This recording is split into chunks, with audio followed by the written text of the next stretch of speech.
All right, guys, welcome back to another episode of the podcast. Today, I have my wife, Stephanie Bear, back on the show. Howdy. How we doing?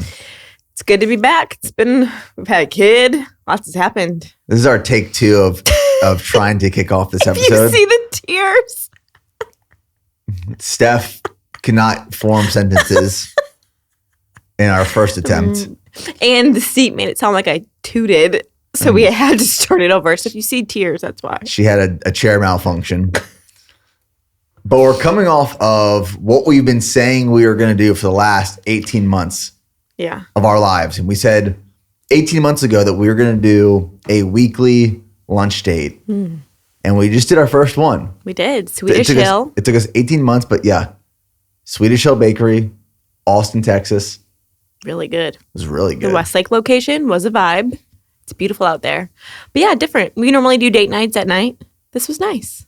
Some sunshine. It was actually really nice. Yeah. I had a smoked turkey on dill Havarti cheese. Harvardy? Dill Havarti. Havarti. Yeah. Dill Havarti cheese. It was on sourdough. It was a really good sandwich. And then we had these sides of pickled beets. And then like this sweet potato with goat cheese. It was incredible. Which I feel like the last podcast we did was centered around pickled beets, honestly. And you've had a recent breakup with them. And I'm surprised you ordered them today. Yeah, I've been off the beet train for a few weeks now. Been off the beets. I've been off the beets for a few weeks now. But I saw them. I had to go for them. They were really good. Their menu was like really impressive. That's one of those spots that I could keep going back to. If it was right down the road from us, go there. Good coffee. All the time. It's very good.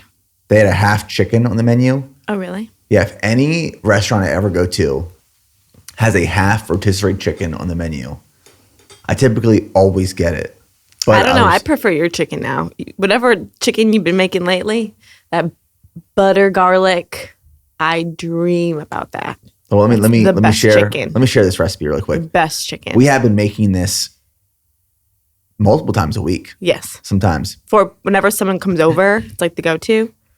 So I buy the store, HEB, chicken drumsticks, and then bone-in, skin-on chicken thighs. Skin on is the key, right? Skin, yeah. We don't even buy skinless chicken thighs anymore. So take them out of the packaging. We put the hardcore carnivore red seasoning on both sides. Yeah. Is that the sweet one? Well, I add that first. Then I use Meat Church's. It's like their pork seasoning. So I combine those two seasonings. Hardcore carnivore red, Meat Church's sweet like pork seasoning. I forget what it's called. And then we put it on the Traeger.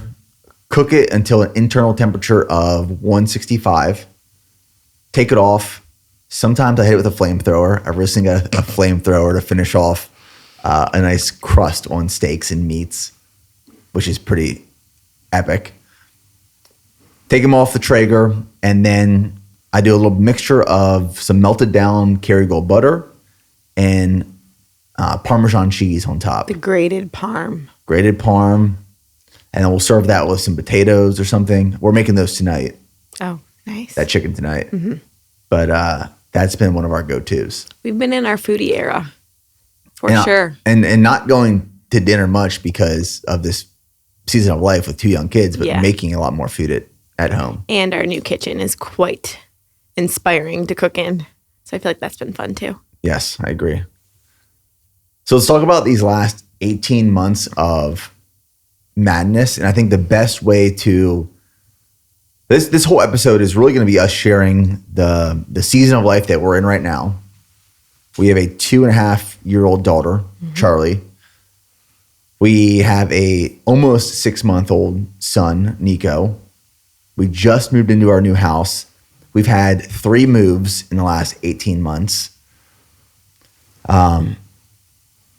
We just signed a lease for a ranch. We moved into our new home. Lots going on, right? And I think the best way to set the stage to kick off these last 18 months is to reshare the story of it will be inconvenient. But in the last episode when we talked about that, it didn't end in the way that it was going to be inconvenient. So I think we should have a follow-up in this one. I feel like we might be at the end of the inconvenient chapter. Do you think? I hope. I mean, who knows? Who Only knows? God knows. Truly. Yeah, it was right before we moved, right? I think we decided we were moving to Nashville. I was putting Charlie down for a nap. I've only had, I guess, 2 encounters or like whispers from the Lord when I'm having quiet time or praying or just, I don't know what. And this was the second one. And so I knew the feeling, like I knew the whisper, and I heard it's going to be inconvenient. And this was at a time we were deciding to move, making a huge life change. And I remember I came out into the living room and told you, right? I think so. Do you remember? Yeah. And I'm like, oh, well, this is just going to be about the move. Like, of course, moves are inconvenient. We're making this big life change. We're taking a pretty big risk. It's going to be inconvenient. All right, cool. And then I think we just thought it was going to be the move. Well, we got to Nashville with that in mind. Yeah. And as soon as we got to Nashville, I believe the first thing that happened was our hot water heater. Yeah, wasn't it was just like working. little things. And like, there were things that were going wrong with the house that we just purchased. And we believed that that was the inconvenience that we were going to We were like experience. laughing like, oh, how inconvenient. It almost, it like gave us peace and it gave us something to like laugh at, but that was not it. That was not it. The inconvenience was the fact that we uprooted our lives. We moved from Texas to Tennessee, bought a house in Nashville, which was a great home, awesome location. Mm-hmm. Not only moved our family, but 2 other BPN employees and families to Nashville. And I think we were there for 5 months when Got we there decided. in August. 5. We were there for 5 months when we realized that we were going to move back to Texas, put our house up for sale, started looking for a home in Texas again after recently just selling our home. While pregnant. While Steph was pregnant with baby number 2. We found out we were pregnant with baby number 2 a month before we decided to move back to Texas. Mm-hmm. So I was fresh in those first trimester hormones when you sat me down and you're like, we have to move back. That was literally one of the worst days of my life. Me too. I mean, we sat down on this couch while Charlie was napping one day. It's probably a Saturday, I think. And I didn't know how to address it. So I just said. And I knew, like I already knew. And I was just like avoiding you all day. Yeah, we both were sitting on this couch. No one said anything. We were looking at our feet and I said, we got to move back to Texas. Obviously, that didn't go over well. I knew it wasn't going to. But with all that to say, the inconvenience was that we uprooted our lives, BPN employee lives, moved to Tennessee just to move back to Texas 9 months later. But I also think it carried into being pregnant, right? We didn't even, because when we moved back, we wanted to do it right and move into a house that we could, fully settle into, but we couldn't find that in time. So we had to move into a rental, which was a great home. But when you're in a rental and you're kind of in between settling and not settling, we had rooms of boxes still. So that was inconvenient. We were in a house where we didn't have a nursery for the baby. So it just wasn't ideal. So I feel like that was even inconvenient. We thought the house was going to be done in September. Ended up being January. We thought it was going to be August. Or December. Yeah, August. So yeah, I mean, it was just a bunch of, you could call inconveniences. But I think it was just all part of God's plan. And it taught us lots of lessons along the way. And I don't think I would change it. As hard of a year and a half as it has been, I think I've grown more in the last 18 months than I ever have, just in every way possible. So it sucked, but I feel like you kind of have to have the sucky seasons to fully appreciate the good ones and the fruitful ones.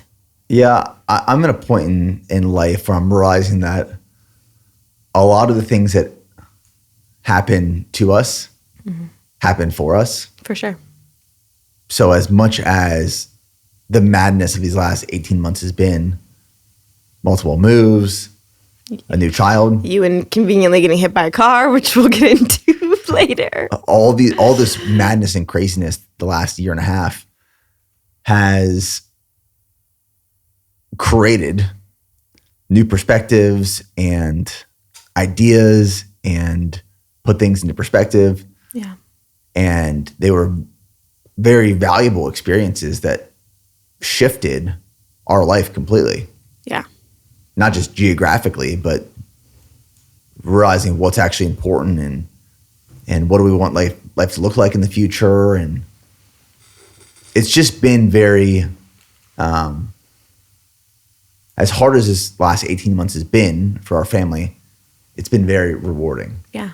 To say the least. What would you say the biggest lesson you learned just from that whole the Nashville chapter in general, because we haven't really talked about it.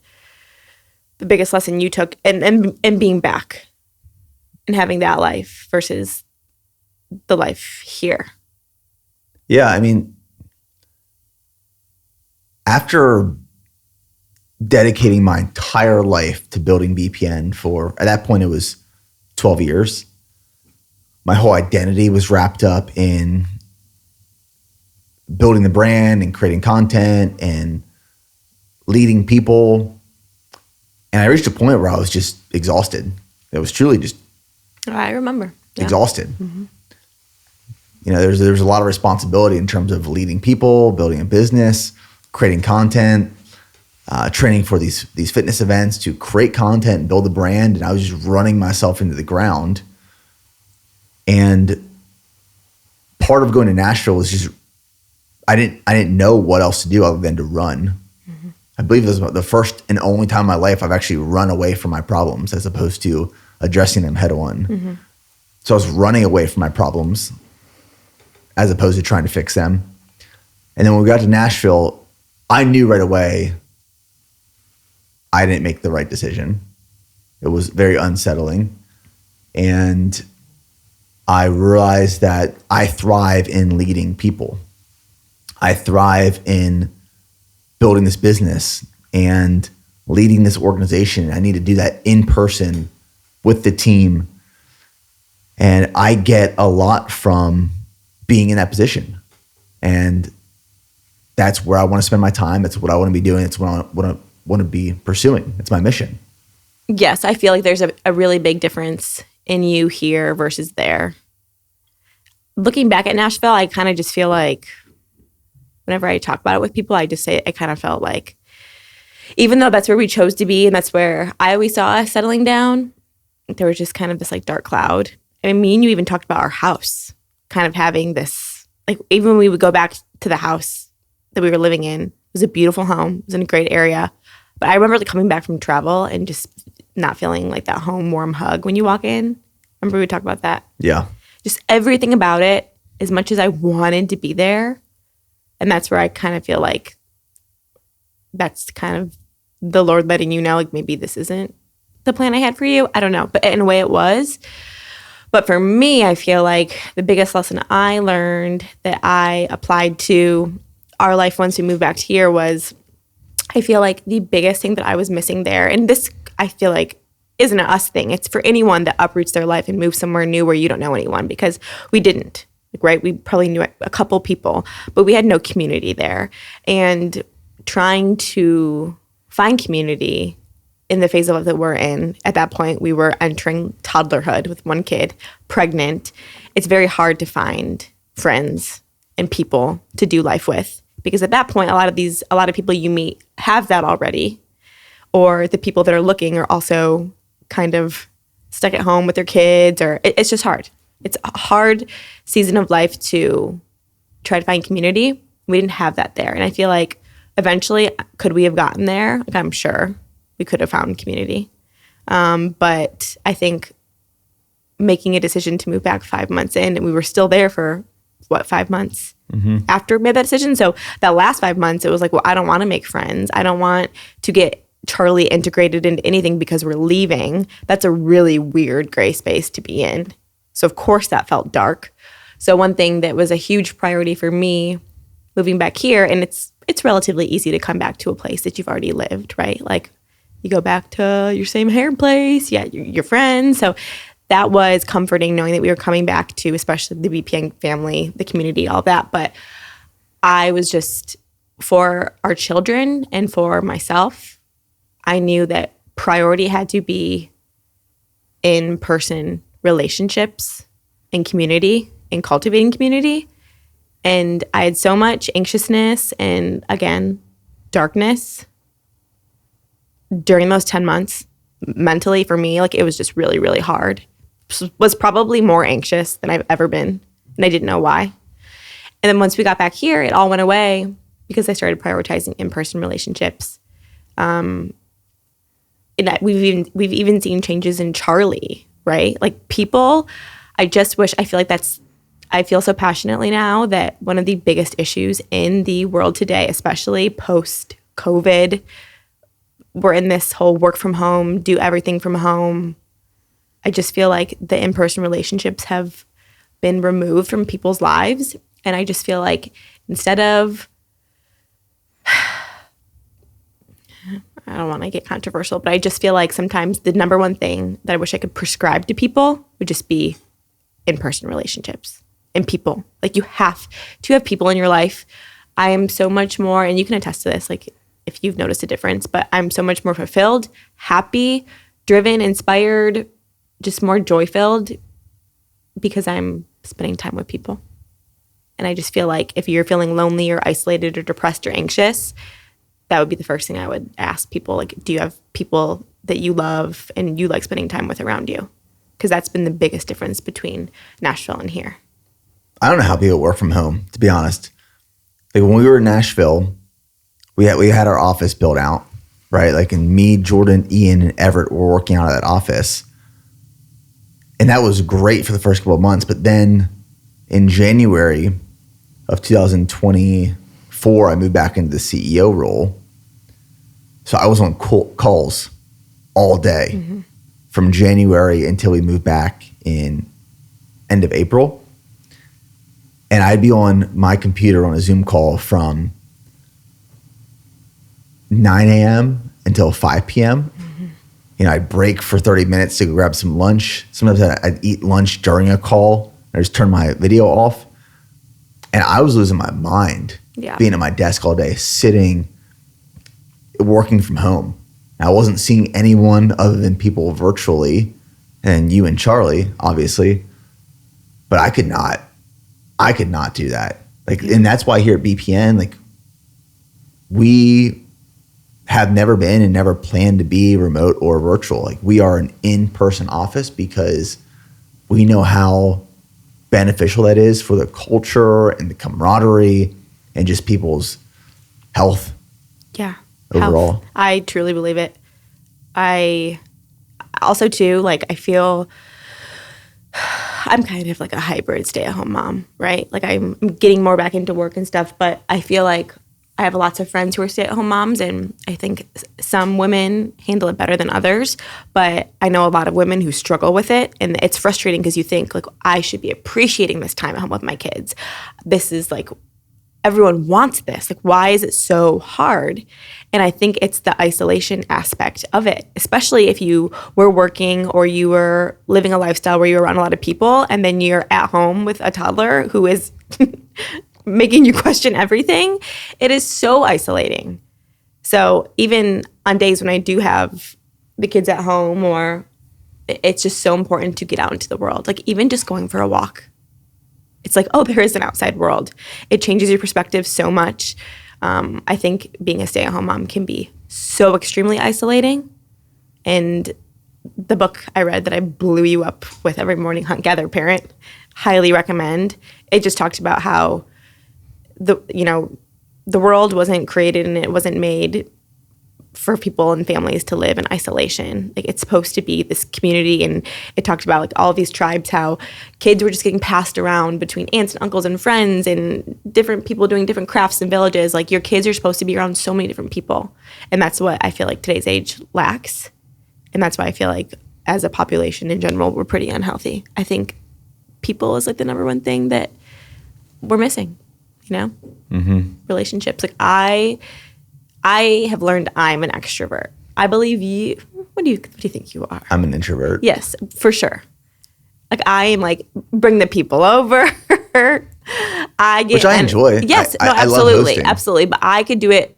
I will never turn it. Even if it's someone that I'm like, oh, I'm not in the mood. Like I will be like, yes, because I get energy from other people, which I feel like you do. I feel like you're kind of both. I'd say I'm in between, but the way that I've been explained an introvert The recharging versus an extrovert, Yeah. yes, is extroverts recharge. They gain energy by being around other people. That's me. Introverts recharge by being alone. I recharge by being alone. Like I need my alone time Yeah. every single day. And that's why I wake up early to make sure I can create that alone time. Yeah. Because that's where I like truly set the foundation for the day. I need that. I recharge. I feel better. If I don't get alone time, I lose my mind. That's why sometimes on the weekends, You lose your mind. I lose my mind because one, I don't get the opportunity to recharge on my own. And then two, if we don't leave the house and we don't have that socialization aspect, Yeah, even within a 24-hour period, it starts to wear on me a little for bit. sure. And people live their lives like that all the time. Yeah. Yeah. I think everyone can appreciate alone time. I don't think there's anyone that's like, I don't. Like, I would rather be with people than be alone, but I do value my alone time and I do feel energized from it. But no, I'm for sure. Like I am more energized after a gathering or having people over than a moment of solitude for sure. That's how we're different. It works. It also depends on what people. Like some people provide me a lot of energy For and sure. a lot of joy, and some For people sure. just wear me down. Yeah. So I think it there's like a twofold question to that. It's not just people; it's the right people Yeah. that I want to be around, that I want to spend my time with. Yeah, and time's so much more valuable too when you have kids. And you just think of, when you have these little sponges around, it's really important to be selective with who you spend your time with. We've talked about that. But it's like even with today's lunch, it's like we don't get the opportunity to just you and me go for a meal often. It's got to be built into our schedule, especially lunch during the week. I don't think we've literally ever gone out for a lunch until today. It's nice. Well, there was one other time we did. This was like years ago. We did a brunch. Oh, at Tiny Boxwoods. Boxwoods. Yeah, That was before kids. that was before kids. But where I was going with that is because our time is limited, I did so much research to make sure that we were going to go to the right place for lunch. Yeah, we found out that Downtown. the downtown location of Swedish Hill was closed, and there's another location in Westlake. But I sent you this list this morning. It's like, hey, Yeah, that was very organized. downtown Whoa. location is closed. Here's your options, and I sent you each option with the Instagram account. I was like, Yeah. go check it out and see what you want to go to, because I wanted to make sure that we're gonna enjoy our meal and the atmosphere and the energy and all of those things. Yeah. I was particular. I was like, whoa, this is nice. This is nice. Organized. I will be your lunch chauffeur moving forward. Okay. One thing that I took away from this whole Nashville move experience is that I believe we both used to do this.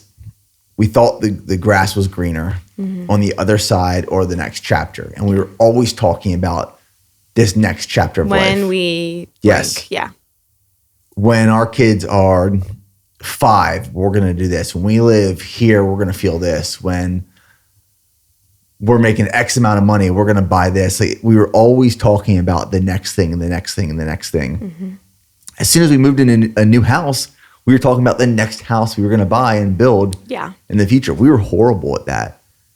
And one of the things that this whole moving experience taught us, plus me getting hit by the car, I think at least taught me that the grass isn't greener.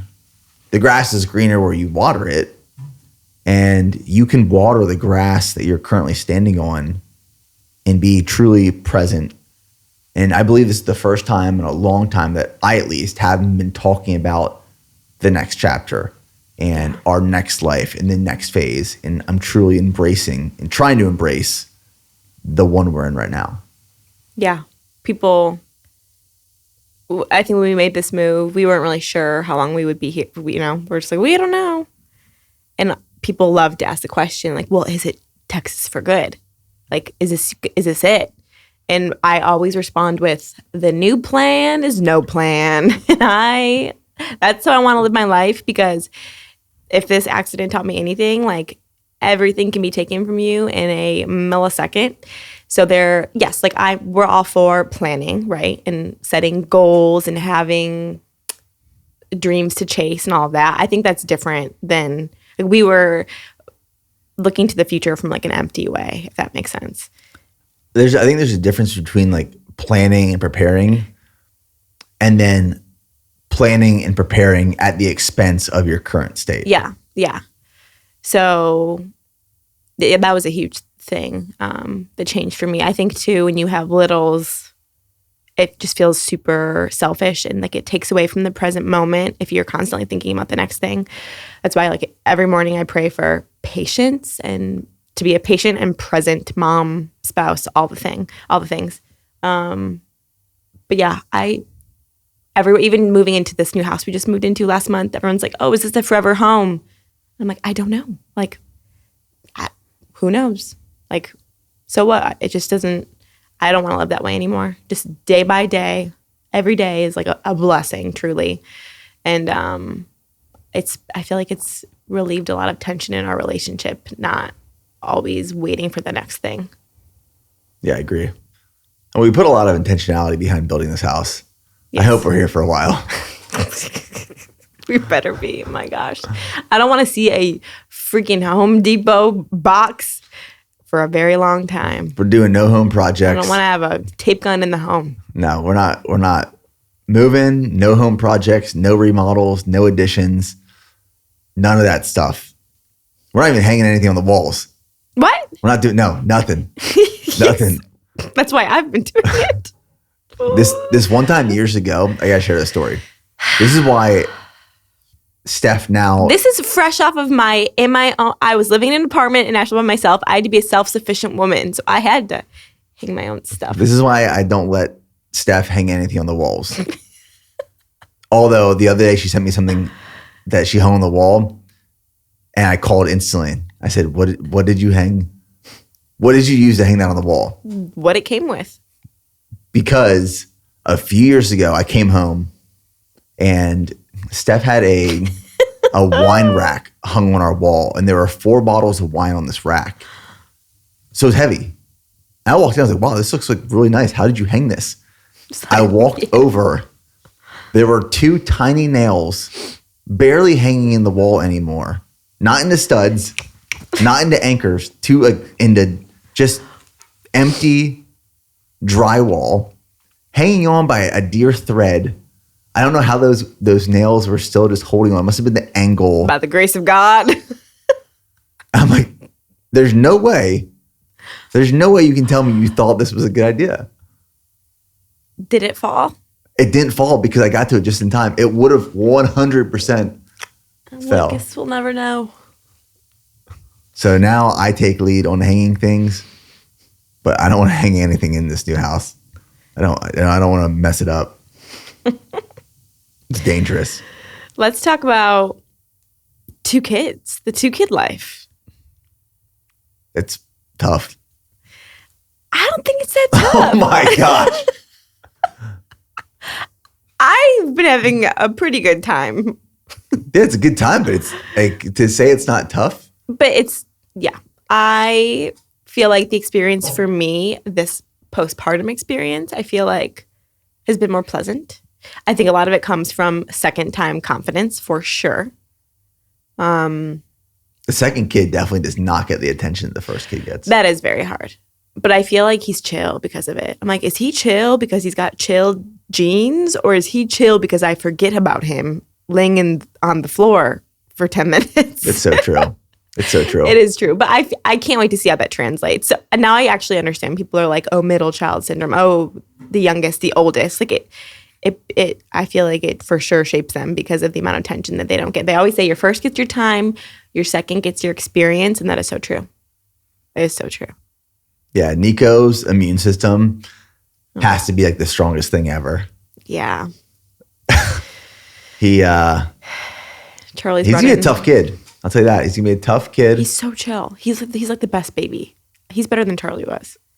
And I'm not complaining by any means, saying like, "Oh, two's tough." Yeah, you're just thrown back into the trenches again. But like in the infant phase, I mean, our nights are absolute chaos. From the moment I get home from work until we get both kids down, I probably get 4,000 steps. Oh my gosh! At least. Yeah, there's no sitting. There's no sitting. And me and Stef I've talked about this before, but we are believers in family dinners and sitting down for family dinner, regardless of the season or chapter of life that we're in. Yeah. And it always ends up with like one person standing, holding Niko. I just end up eating in my hands. Like, I'll just take rice and I'll just cup it in my hand and put it in my mouth.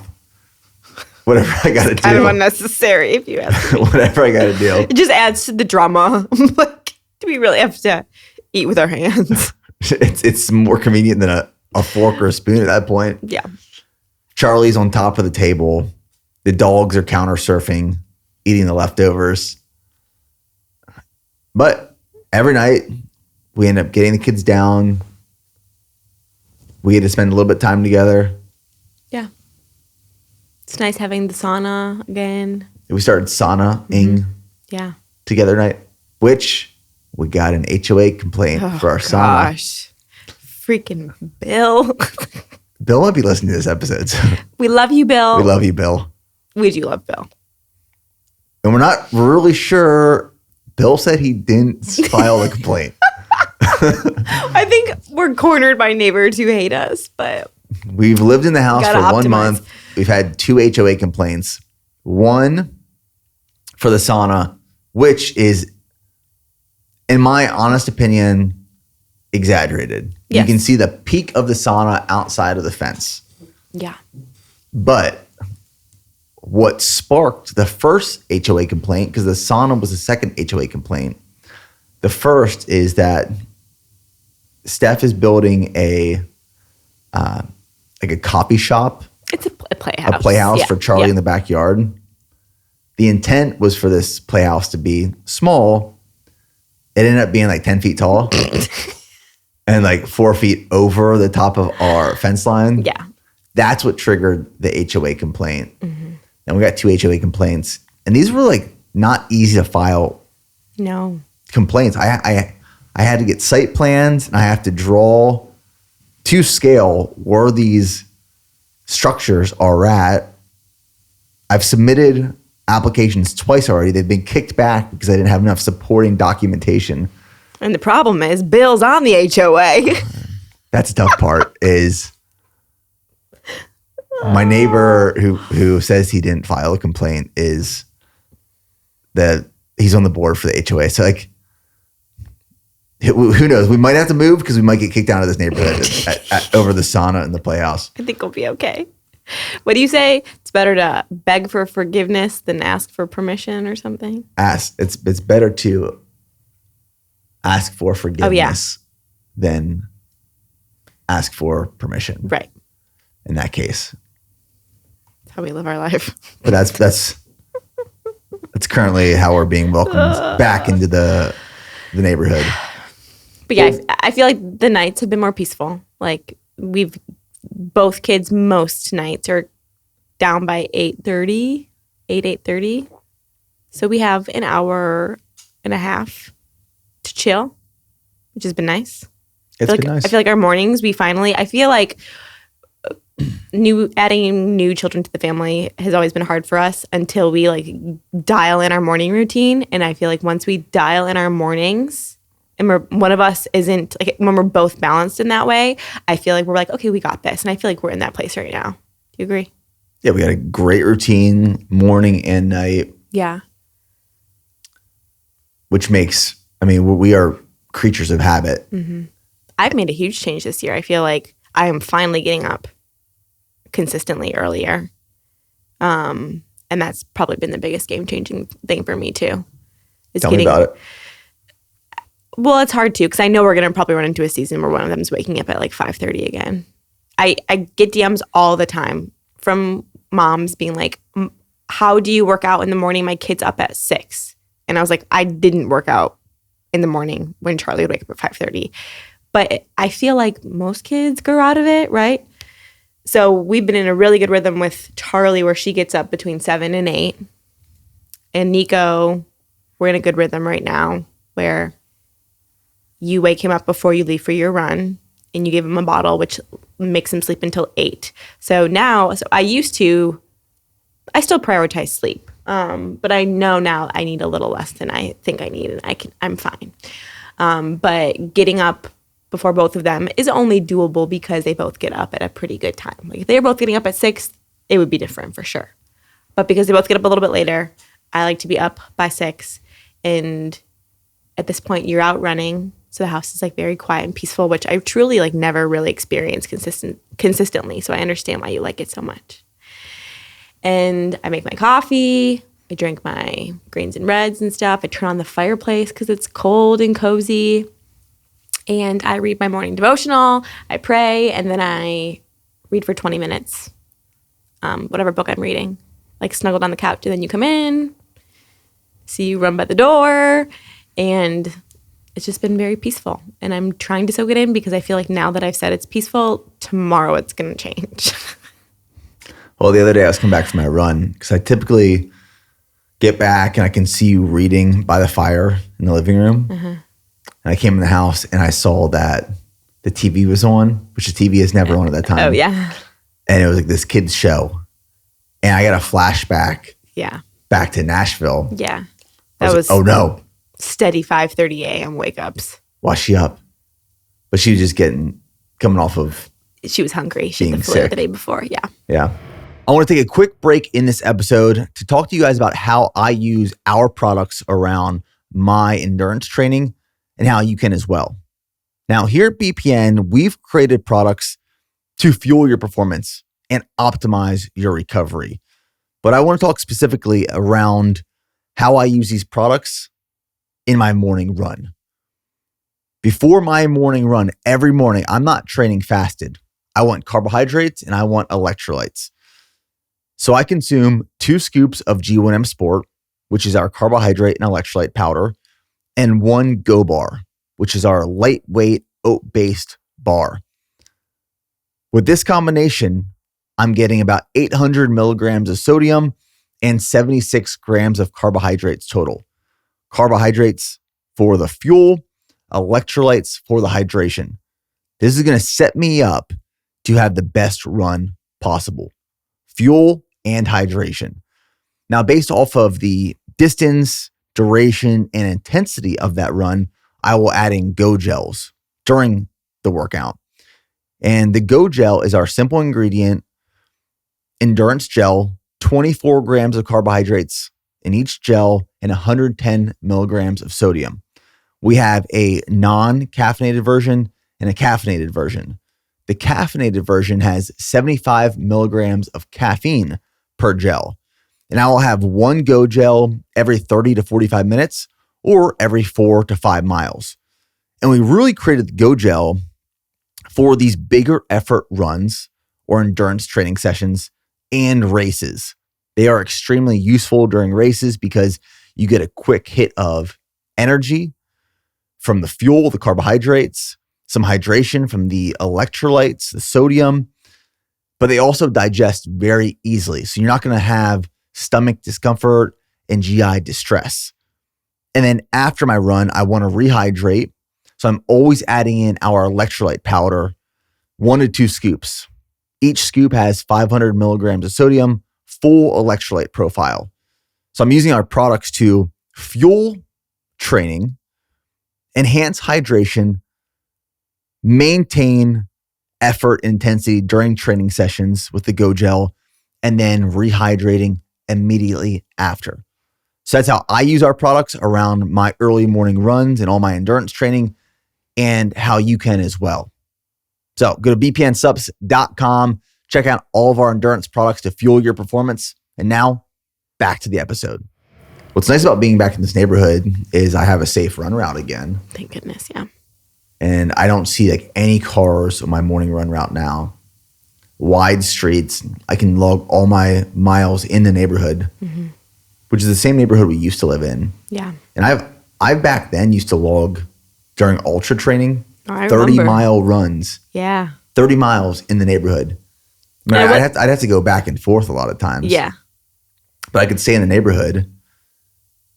Huge difference compared to our rental, where I had to be on a main road for a mile before I could hop off that main road.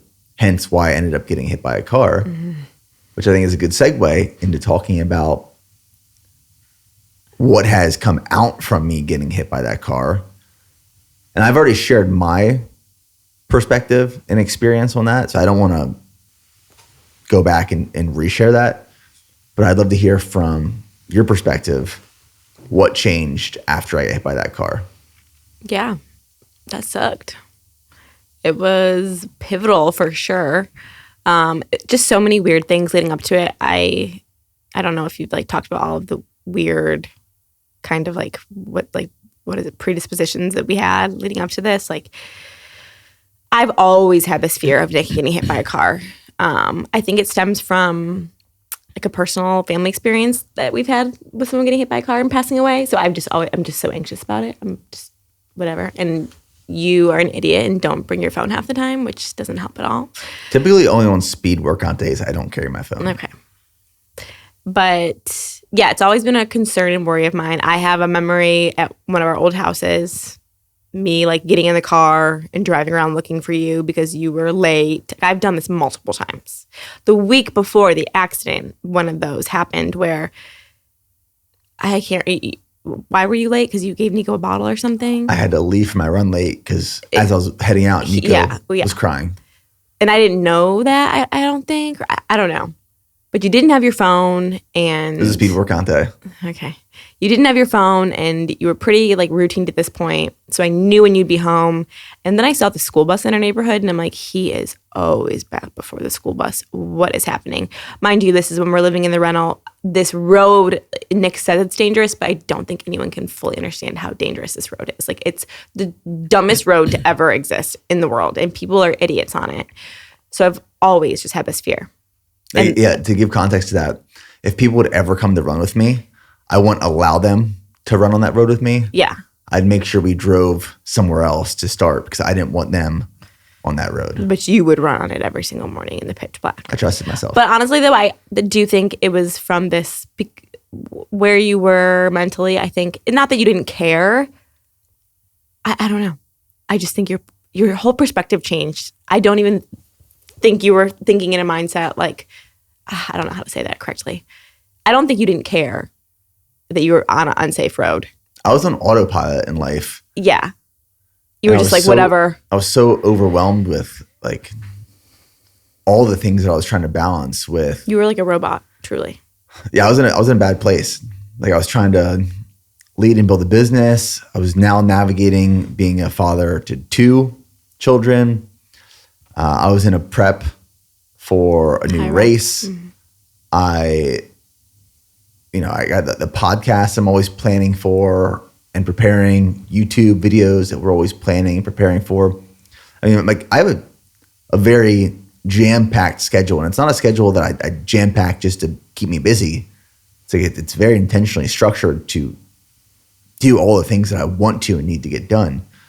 But this was like a peak of it where I was just so obsessed with routine and controlling every part of my life to maximize the outcome that I was just like on autopilot doing these things that I knew I had to do.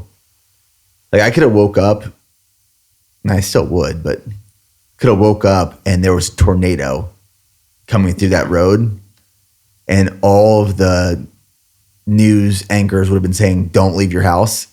And I would have went and run. That's a great example. That's exactly the headspace you were in, which is not okay. And it wasn't even like to do that to be hard. It was that I was that controlling and obsessed with just getting everything I had to do to get done, no matter what. Mm-hmm.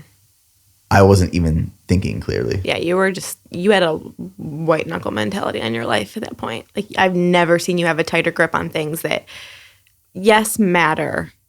But in the chapter we were in, it was just confusing to me. Do you have any examples? I mean, I remember we were arguing a lot those couple months leading up to that accident. And all of my concerns were, can you just chill a little bit? Like, soak it. Like, look at Niko. Look at Charlie and Niko. Like, soak it in. Like, I was actually, I wouldn't say enjoying postpartum, but I was pretty present and I was in a really good headspace. And I was really happy and relieved that I was in a good headspace, especially given the move we were about to do, approaching the holidays. And I just feel like you were just dark cloud over your head, weren't enjoying anything. And I remember I told you, this is kind of all sidebarring, but I guess this all relates back to the accident. But I remember when we had the final walkthrough, remember, at the house? This was before the accident. This was like a week before the accident. And we're walking through this house a home that I never in my wildest dreams think that I would ever live in. It's beautiful. It's perfect. I still am like, why do I get to live here? This is crazy. It's so special. I remember that night you were just like in a mood, and I've had my fair share of moods too, for sure. But we were walking through with our builder, and I just remember being like, why am I not excited about moving into this house right now? Like, I was looking at you and I'm like, why am I not excited? I'm like, I'm not excited. This is brutal, but I told you this. I'm like, I'm not excited to live in this house with him right now because he's just not very happy. And I came home and I told you that. And I'm like, I need to say this because there needs to be a change. But I'm not really excited to move into this house with you because I feel like you're not excited and you're not happy about it. And you're not like, oh, we finally get to do this. It was really hard. But then during that walkthrough, you said to the builder, made it 9 months living off of this road, didn't get hit by a car. And then what was it, 48 hours later? 48 hours later. Yeah. And then the week before, as I was saying, I waited on the driveway for you because I talked myself into thinking you got hit. This was a week before the accident. It's all just crazy. Crazy. But this is like how the Lord works, for sure. So yeah, I feel like I, of course, don't want you to ever be in harm's way. And I hate that you had to get hit by a car to have this perspective change. And I remember thinking too, like, because like the days after, remember that's when I said to you, I feel like I have my buddy back. Like you were almost like childlike, like seeing life through this like childlike lens. And you were more present and just joy-filled with the kids and with me than I had with you in a long time. So I remember thinking like, okay, well, this accident doesn't fix everything. I mean, of course, it doesn't fix everything. But I think it was a huge perspective shift for you. And we talked about how I truly think that was the Lord being like, hey, Nick and Stef, like this was the lesson for me too, 100%. See all these beautiful things you have, all these gifts I'm giving you. I can take them away like that. And we got a little glimpse of that. Yeah. And we've talked a lot about, like, even the book I'm reading right now talks about the fear of God a lot. And I don't think we've talked about this, like fearing God is not being afraid of God. And you don't love him because you're scared of him. But that like challenged me in that sense a lot. And I don't know. It was just a life-changing thing. You have been, you've just been more chill. And you've loosened the grip for sure. I feel like you're not fully palms up. I don't think that's who you are, which is fine. I think that's a lot. That contributes to a lot of your success. But you've been, I would say your grip is almost completely released. I'm trying to think of some of the things I've seen you do where I'm just like, oh my gosh, like who is this?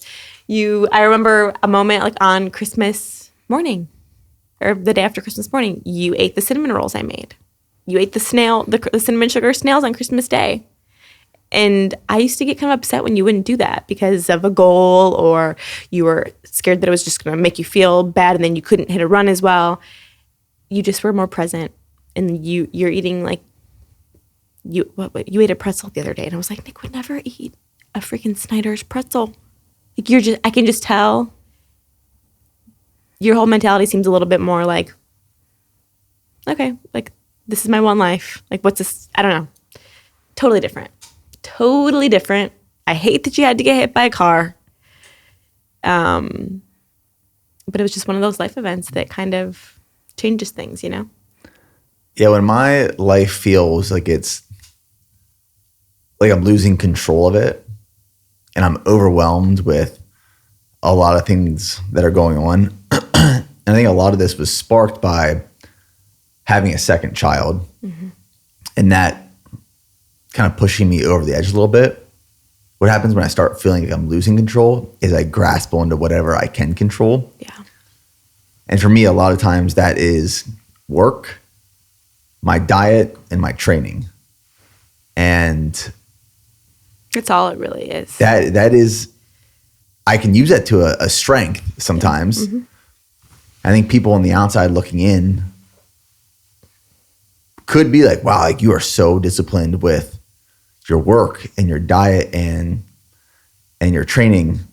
And yes, like there's a positive result that comes from that, but there's also collateral damage that is created through that too, where it got so out of control that my meals, and I typically eat my meals around the same time every day.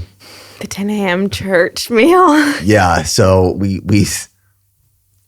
I've been more loose with like my meals lately too. Yeah, it's been great. Timing. I used to get secondhand stress. I used to plan my days around your meals because I'd be like, I don't want him to get mad that he can't eat his sludge at 10 a.m. on the dot. But I used to always have my second meal at 10 a.m. on the dot. Yeah. Like a psychopath. And if I knew I was going to be traveling or going somewhere else, I'd have that meal with me. In a Yeti cooler. Literally goes to church 3 miles down the road with a Yeti cooler. Yeah. Which sounds so stupid, but I just like, it is whatever it is. Yeah. And when Niko was born, we started going to a later church service, a 10 a.m. church service. You know, so we get to church at 9:45 to be in church, sitting down for the 10 a.m. service. And this completely disrupted my second meal of 10 a.m. routine. So I would bring the cooler with me and I'd eat that meal right before going into church. That's how wild it got. I couldn't wait an hour till after church was over to eat it. And even the team here says things about it because we'd be in a meeting and at 10 a.m. in that meeting, I'd pull on a meal and just start eating it. And we were in our leadership L10 the other day, and I waited until the meeting was done to go make my meal. Who said it? Who noticed Joe it? Joe was like, wow, you actually did make a change. Yeah. Like you actually are a new person. But I've been able to funnel that control to, I'm just going to say it, to be successful in different parts of my life. But they have come with collateral damage. Yeah. And I think you can get away with it a lot easier when you don't have kids. Oh, yeah, for sure. Yeah. I mean, what other changes have you seen post-accident? You only work out once a day, which I love because the 2 a days was stressful. And that also took away time, I feel like, from us a little bit. Yeah, I was pretty annoyed by the 2 days thing. I get it when we were training for High Rocks, like that was needed for sure. And you were really good about getting that second workout in during like the work day because you guys were filming or whatever. But yeah, working out once a day, I mean, I know you're in marathon prep, but I mean, I've never seen you so chill about working out. It's just so seamless. Like, we used to get in arguments about your rigidness with the morning run and even like on vacations and all this stuff. And running hasn't changed. But I have no bitterness or resentment around it because you're balanced. All I've ever wanted for you is just, I don't think, we always say like you don't balance, you juggle. I don't think we're ever going to be balanced. It's just not a thing. With the lifestyle we live, I think most people can agree. But all I wanted was just an attempt at balance and some actual, because I mean, the amount of times we've sat down on the couch and been like, what can we fix here to make you less stressed or to make you more fulfilled? Same with me. And we talk about changes, but they never were really made. But I think this accident, in a way, kind of forced it on you. Yeah, I just feel like your eyes are a little bit more wide open. I feel much better. Yeah. I feel happier. I feel more fulfilled. The way I was explaining it to you was, you know, I read this book called Halftime by Bob Buford, and it was shared with me at the perfect time in my life. And it talks about how the first chapter of your life is focused on success and the second is focused on significance. And I feel like I'm at this halftime intersection where I'm going from just purely focused on success to now significance.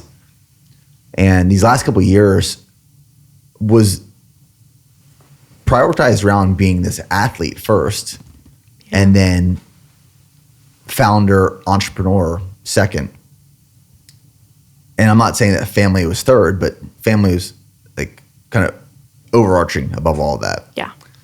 Athlete first, founder, entrepreneur second. Now I'm founder, business, entrepreneur focused first, athlete, training second. Yeah. And I say that not to say that I'm not disciplined. I'm just as disciplined, but I'm more flexible in the way that I approach that discipline than I previously was. Yeah. Yeah, that's I think a word, you become more flexible for sure, which I feel like when you're in our season of life, freedom is limited and you have to be flexible because you have no idea what these children are going to throw at you or what version of them you're going to get. So to have like, it's kind of like me in the middle, right? I was in the middle and I have one side of me, I have this crazy toddler and a newborn.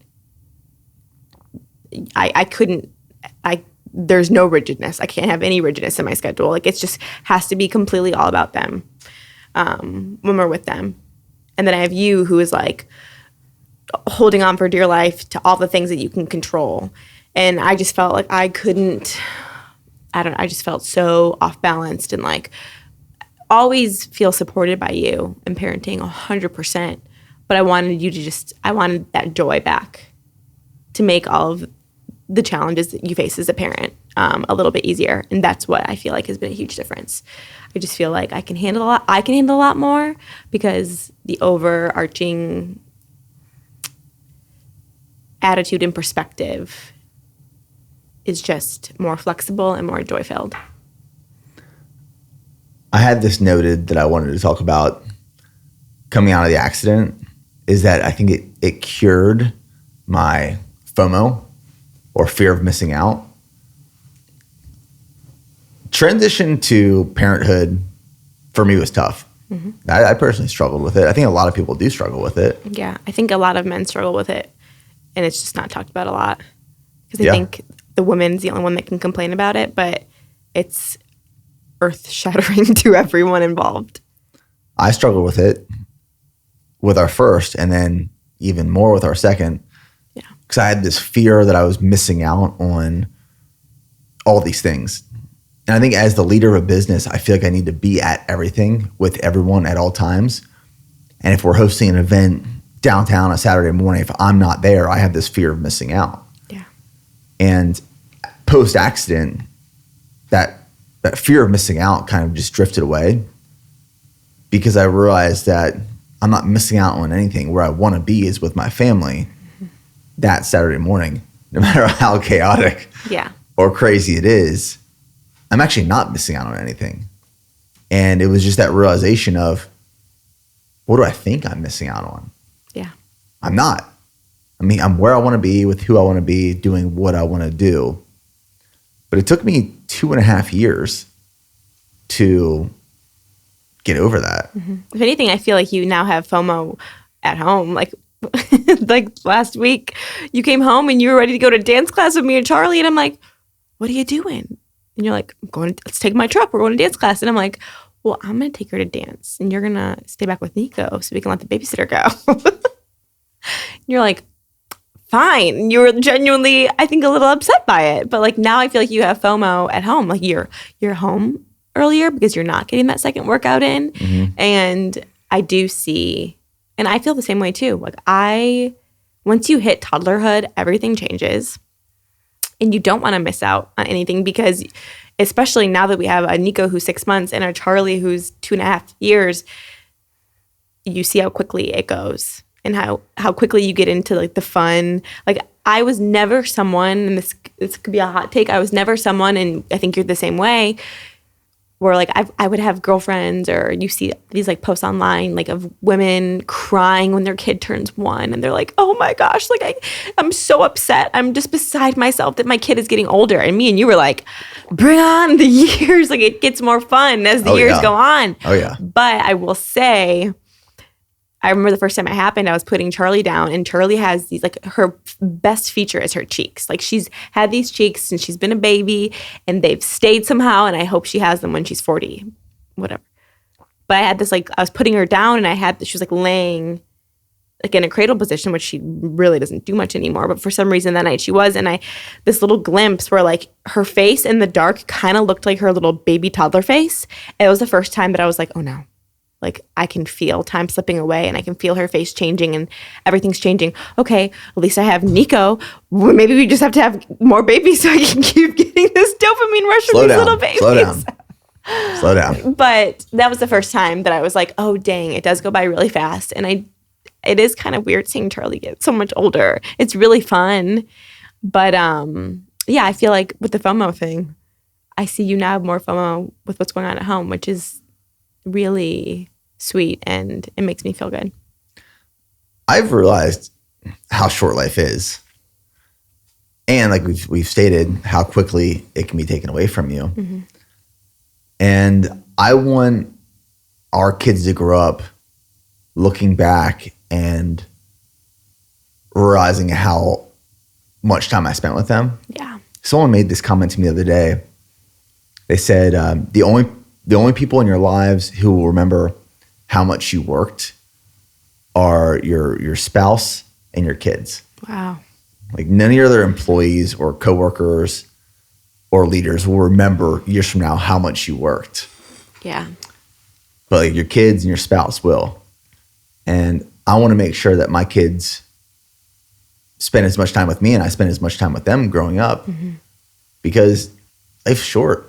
Yeah. And like, you only get that shot one time. Mm-hmm. You don't get a do-over. Yeah. Yeah. I think life is a constant balance of managing that emotion of, I don't want to miss a thing. I should be home. And this is a struggle that I deal with on a daily basis. But also, me and you love to work, and we have passions outside of family, which I think is healthy and necessary. But I think, yes, we want our kids to grow up saying my mom and dad spent so much time with me and there was so much love and affection. But also, my parents worked really hard and they built these really cool things, or my mom was really good at this. And, you know, I think that's a really hard balance, figuring out how to stay fulfilled and happy with what you're doing in your own life, while also feeling like you're getting enough time with your kids. It's so hard. Well, that's why I'm excited as the kids get older, like bringing them along for the journey. Yeah. That's why I bring Charlie to BPN mm-hmm. on the weekends, and I just show her. She loves it. The warehouse. Yeah. And I talk to our 2.5-year-old like she is 34 years old. Yeah, I think we both do. Yeah. Like I walk her down the fulfillment line in the warehouse. I'm like, this is how orders are packed. Yeah. let's grab some whey protein. Let me show you like the automated fulfillment line, the opera that we have. Let's go into my office. Let me like show you what I'm working on. And at night when I tell her stories, they are stories about building the business and places we've traveled to and all these things. And she picks up on it. Yeah. She knows what we're talking about. For sure. We were just saying at lunch, or I think the other night too, we were saying parenting doesn't really start until you hit toddlerhood. And I feel like kind of now it's really beginning. Like 2.5. It is a whole new ball game. We're always like, why did we ever complain with a newborn? Like, I don't think besides like the occasional like fussiness, like I feel like I don't have a right to complain about Niko because it's so easy compared to toddler. Toddler life is, I feel like, so much more fun and rewarding. Like you are thriving right now in this phase with Charlie. Oh, for 100%. Sure. But it for sure has its challenges. Like I feel like this for toddlerhood for me, because you really just don't understand toddlerhood until it happens. And it is wild. Like I remember talking to you and I was like, I think they were probably both screaming in the car. And I'm like, the human body isn't made to have this much like fight or flight cortisol. Like I just feel like I can never come down because you're being screamed at and like your body's like, we are unsafe, we're getting screamed at. But in reality, it's just like a manic kid. Like it is so challenging managing toddler emotions. I think that's been the most challenging thing for me. But it's been, when you have little wins, it's the most confidence boosting thing. Like that's what I'm experiencing now. I was telling you my little hack about the word thermostat. I don't know where I heard this from. I think it was from a parenting book or Instagram account probably. But this totally changed my perspective because I generally run a little reactive, as we both know. Lands in your blood. It is. It's in my DNA. My family is very emotional and reaction first, like whatever. It's just how we are. So the band of blood. Yeah, it's not chill. There is no chill in my DNA. So when I have this toddler meltdown or I'm stressed and overstimulated and all this stuff, like I generally I have a hard time being that like calm, whatever, parent. But when I heard this kind of, what's it called? Analogy about the thermostat, it's stuck with me and it's really helped. And it was saying how being a parent, especially to toddlers who are a little out of control, your job as a parent is to be the thermostat of the home. What's the job of a thermostat in a home? It's to keep the home at a comfortable, safe place, temperature, environment. So when your kid is hot and angry and throwing themselves on the ground because they got the blue cup instead of the pink cup, and it's crazy, your job as a parent is to be the thermostat to bring it back down, to just keep the home at a chill, perfect 70 degrees. So sometimes now when I feel the heat rising with Charlie and I'm like, okay, here we go, I just literally think of the word. I feel like I should get a tattoo of a thermostat on my wrist because it's truly changed my perspective. Like my job is to bring us back down. Like climate control. Like I need to bring it back down because the number one thing I've learned about being a parent of a toddler is they are direct reflection of you and your emotions. Down to remember the time when she fell in Ryder's puke? Charlie was running and she fell in Ryder's puke and I could not contain I was like, you were turned away. You know what's happening? And I'm like, oh my God. And I freaked out and you thought she fell and cracked her head open. Yeah. But I reacted because she was covered in dog and it was so much dog puke. And what did she do? She freaked out. She was terrified because she saw mommy and mommy was terrified. That's a silly example, but even taking her to dance class and all these things, I have to give myself a pep talk sometimes and be like, all right, walk in, be confident, be friendly, say hi to this person. Because if she sees that I'm cool and happy and joy-filled and confident, she's gonna be like, okay, I'm her thermostat. She does what I set the tone for. And definitely not perfect. And I'm still working on it. And I have days where I am more like the smoke detector rather than the thermostat. But it's a huge thing I'm conscious of because I think that's really important for kids to have as a parent that like brings them back down to safety and calmness. I've also learned too, when we're in the middle of a tantrum, they don't hear you. I have to let her finish and just be quiet and hug her or hold her instead of being like, well, can I get you milk? Can I get you a chocolate chip? Can I? You just have to like let them go, be quiet because they can't hear you while they're doing that. The approach I like to take, and I found it works, is I just come in with the energy. Yeah. And I try to shift the energy, like goofy, funny, goofy. Yeah. Like we go and like wrestle. I like just try to do something.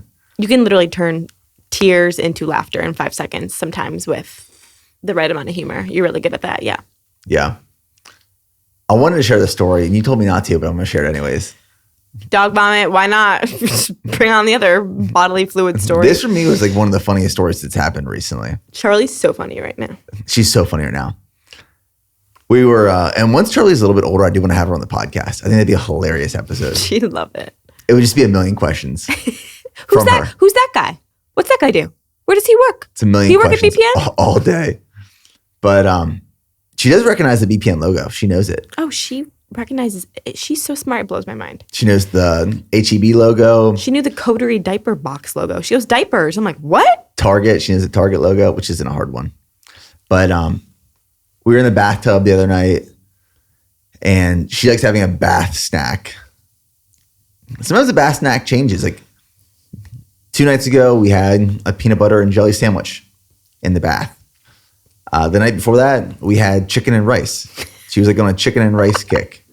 Trail mix was going hard though. Trail mix, we were in a big trail mix kick. She liked having HEB trail mix in the bath, which is like dried mango, nuts, seeds, dried fruit, some chocolate chips in there.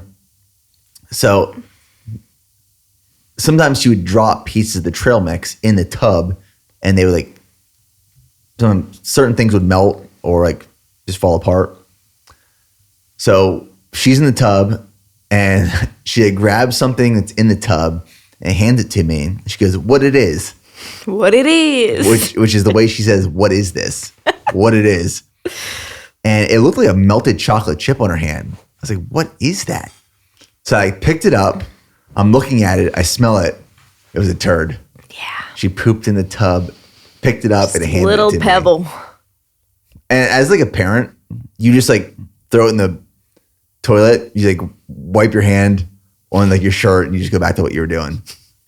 They're just like puke and poop everywhere. Mm-hmm. Everywhere. We got a potty train. We got to get to that. But yeah, she is a riot right now. All right, let's talk about what we're excited for in this next chapter of life. I'll let you go first. I feel like my creativity is coming back. 6 months postpartum, here I am almost. Always takes a hit, but I feel like it's taken a hit the last 18 months. I've kind of put all projects and work aside because it's just been nuts, honestly. I mean, you launched a kid's book. I did.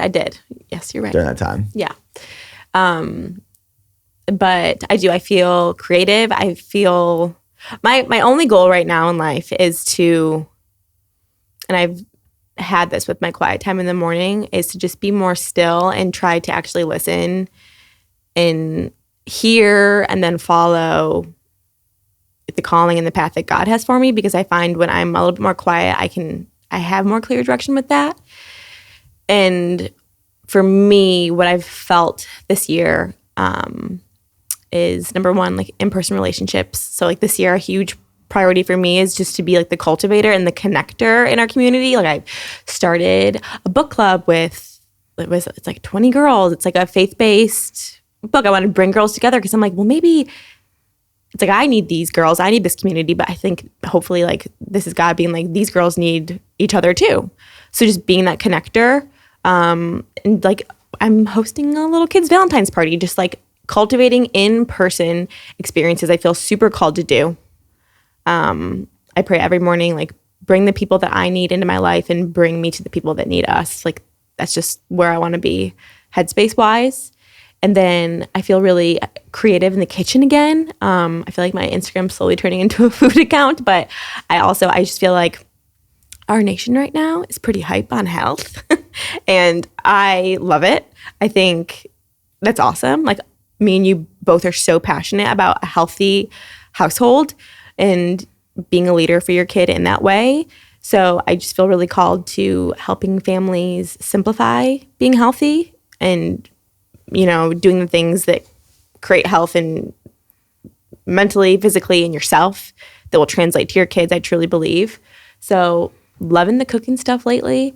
I just want to be more present and still, and everything I do, like, I don't know if you noticed, but like, I don't know, I just feel this like longing to be super close with God this year. Like, everything, I don't really want to listen to, read, do anything that doesn't like glorify him. Like, it's all worship music for me. Every book I want to read, I don't want to read fiction. I want to read books that challenge me from a faith standpoint. I just feel so much more whole when I'm doing that. So those are my goals this year. So no more raunchy romantic novels. Let's not start rumors here. Who's that popular author that all these girls read? Colleen Hoover? Yeah, aren't those like romantic? Yeah, I went through Colleen Hoover. No, you're acting like I'm reading like, I don't even know. No, I'm not in my fiction phase right now. Oh my gosh. But yeah, so that's where I'm at. I feel creative. I feel pretty connected to God. I could get there more. And I just want to be a connector with people. I want to use our new home. I want people to walk into our home and feel warm and welcomed and feel the Holy Spirit and be like, oh, this is why we have this home, to gather people and bring light to people. That's where I'm at. How about you? I love that. Similar, actually. There's a lot that I could share that I'm excited about, but I'll focus on one because the foundation of 2025 for me is just focus. Mm-hmm. It's doing more with less. I'm saying no to a lot of things. Yeah. But I'm really excited about building out this ranch. Bear Ranch, 240 acres in Central Texas. Oh, they know. You've been wearing it on your shirts and your hat. So yeah. I'm excited about this because I also feel like I've been called to build this property out to bring people together. I don't know exactly what that looks like yet. Like right now I'm just in the building phase of it, remodeling the house, building out a pond, putting a 2,400 square foot barn gym on the property, running trails, host races there. But I feel like I'm being called to create this property to bring people together in person for a real meaningful connection. And again, I don't know what that looks like exactly yet, but I just feel like I'm supposed to build this. Mm-hmm. And that's what I'm pursuing right now.